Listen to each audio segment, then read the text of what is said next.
Bismillahirrahmanirrahim. Assalamu alaikum students.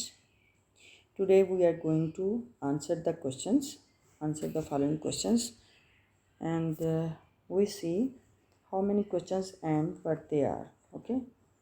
Question number 1 is ये unit number 1 की exercise का unit number 3 की एक्सरसाइज का बी पार्ट है। ठीक है, रीडिंग एंड क्रिटिकल थिंकिंग से रिलेटेड है ये। इसमें कंप्रीहेंशन क्वेश्चंस होते हैं कि आपने जो यूनिट का टेक्स्ट जो आपने रीडिंग की है उसका आपको यानी आप अंडरस्टैंड कर पाए हो, यानी कंप्रीहेंशन हुई है। तो ये कंप्रीहेंशन देखने के लिए, अंडरस्टैंडिंग देखने के लिए आपसे क्वेश्चन किए जाते हैं, तो फिर आप उसका आंसर करते हो। ठीक है, तो ये रीडिंग की ही एक्टिविटी है कि आपकी रीडिंग को यानी असेस करने के लिए ये आंसर क्वेश्चंस होते हैं। ठीक है, तो फर्स्ट क्वेश्चन है according to the poet what makes a nation strong. ठीक है, यानी शायर के नज़दीक क्या चीज़ कौम को मजबूत बनाती है। क्वेश्चन नंबर 2 है what is meant bye a Nations pillars and its foundations. Nations pillars और इसकी एंड इट्स फाउंडेशंस, उससे क्या मुराद है या क्या मतलब है।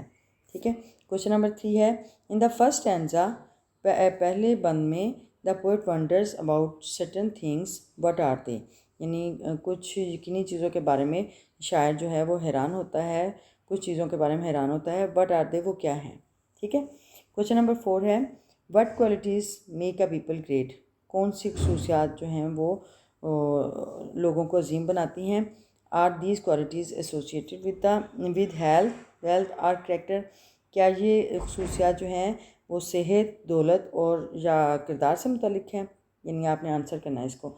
ठीक है, अच्छा क्वेश्चन नंबर 5 है what are the foundations on which a strong kingdom is build. What are the foundations, कि वो बुनियादी क्या हैं, ऑन विच जिस पर स्ट्रॉन्ग किंगडम इज़ बिल्ड, जिस पर अजीम जो मुमलिका वो सल्तनत है वो तामीर होती है। ठीक है, अच्छा what is the birth of a worldly power and pride in the site of God, यानी दुनियावी ताकत और गुरूर अल्लाह की नज़र में उनकी क्या हैसियत है। ठीक है, बर्थ का मतलब होता है क्या हैसियत होना। अच्छा क्वेश्चन नंबर 7 है how does the last stanza fit into the overall structure of the poem, यानी पूरी ओवरऑल सारी पोएम में जो स्ट्रक्चर है, स्ट्रक्चर का जो यानी पोएम का आप कह लो कि पूरा जो फॉर्मेट है वो जो लास्ट स्टैंजा में कैसे वो यानी मुनासिब तौर पे वो लगता है। ठीक है, ये कैसे मुनासिब दिखाई देता है वो आपने एक्सप्लेन करना है। Can wealth alone make a nation great and strong, क्या सिर्फ दौलत कौम को ताकतवर और मजबूत बना सकती है, यानी अजीम और मजबूत बना सकती है दौलत। तो नेक्स्ट है question number 9 perhaps the second last stanza is simple language in simple language,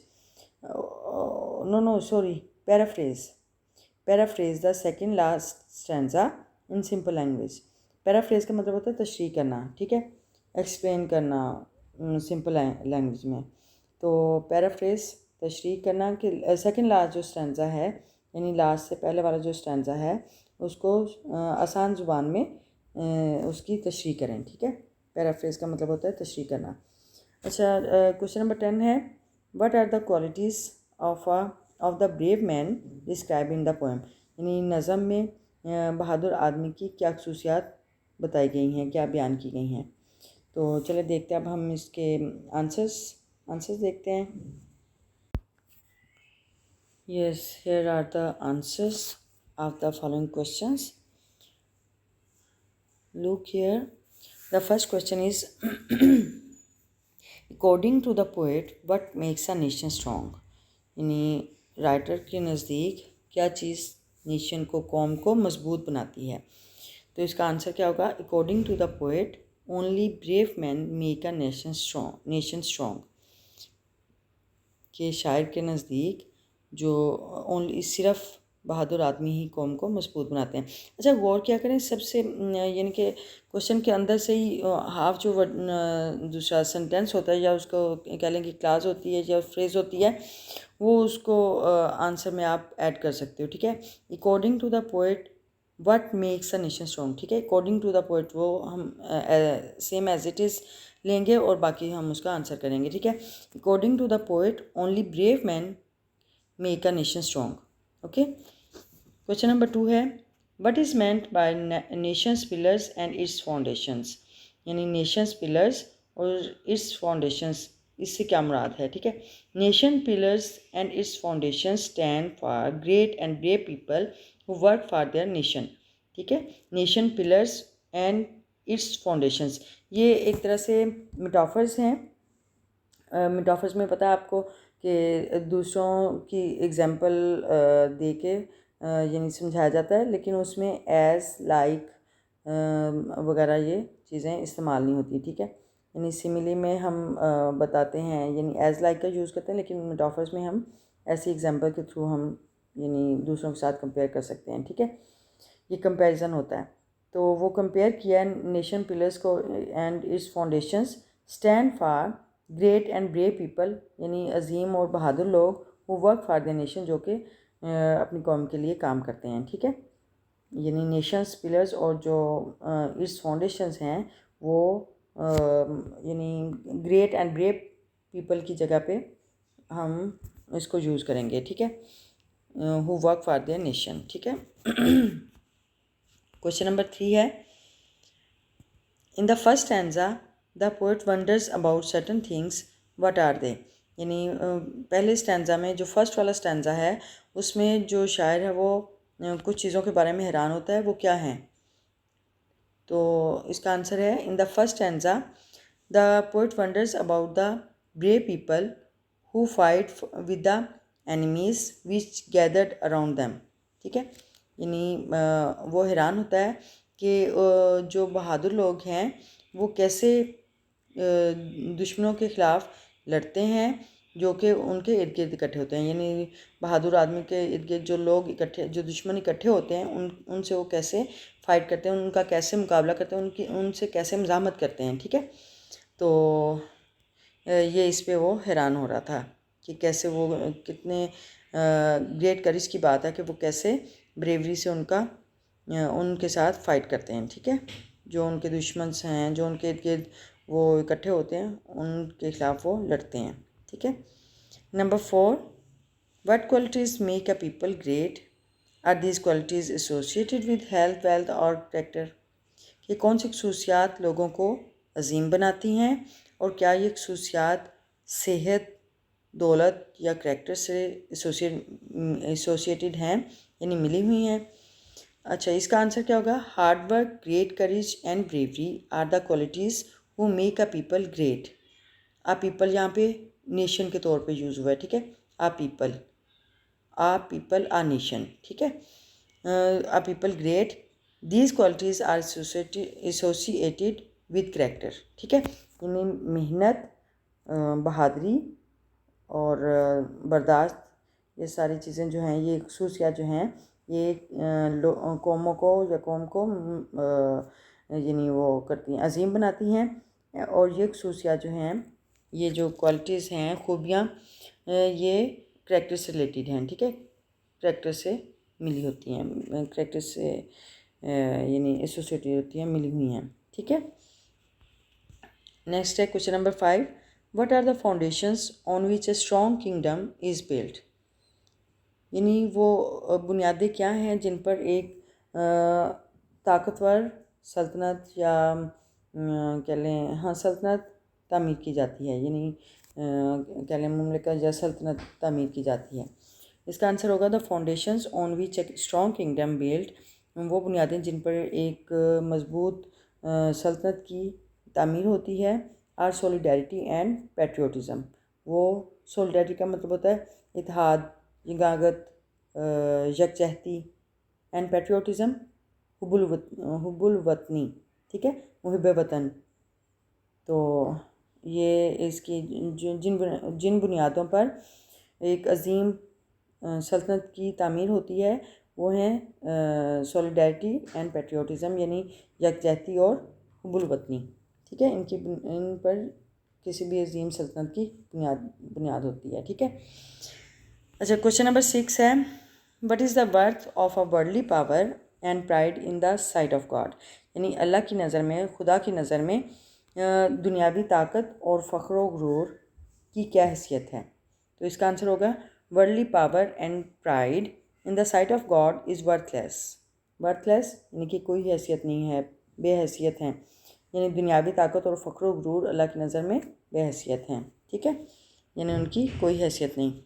अच्छा, क्वेश्चन नंबर 7 है, how does the last stanza fit into the overall structure of the poem, यानी जो लास्ट स्टैंजा, जो आखिरी जो बंद है पोएम का, वो ओवरऑल स्ट्रक्चर यानी जो पूरा एक पोएम का पूरा एक ओवरऑल क्या कह लें स्केच है, उसमें ये कैसे फिट बैठता है, उसमें ये कैसे मुनासिब मालूम होता है, मुनासिब दिखाई देता है। ठीक है, द लास्ट स्टैंजा, इसका आंसर ये होगा the last stanza fit into the overall structure of the poem by concluding that only brave man can make a nation great and strong, यानी दूसरा ये सारा यानी सारी पोएम का यानी निचोड़ जो है वो ये लास्ट स्टैंजा, इसका कंक्लूजन है, इसका कंक्लूडिंग पार्ट है कि जो लास्ट स्टैंजा है वो पूरे यानी पोएम के ओवरऑल स्ट्रक्चर में किस तरह ये फिट बैठता है कि बाय कंक्लूडिंग, ये नतीजा निकालते हुए, दैट ओनली ब्रेव मैन, के सिर्फ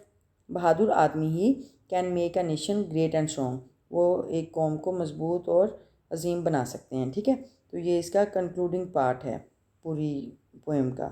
ठीक है, जो लास्ट स्टैंजा है वो कंक्लूड करता है कि ये सिर्फ कोई यानी सारी पोएम में जो सारी बातें बयान हुई हैं उसमें यानी कोई दौलत नहीं, कोई सोना नहीं, कुछ भी नहीं वो कौम को मजबूत बनाते, सिवाय ये कि सिर्फ बहादुर आदमी ही कौम को मजबूत और अजीम बनाते हैं। ठीक है।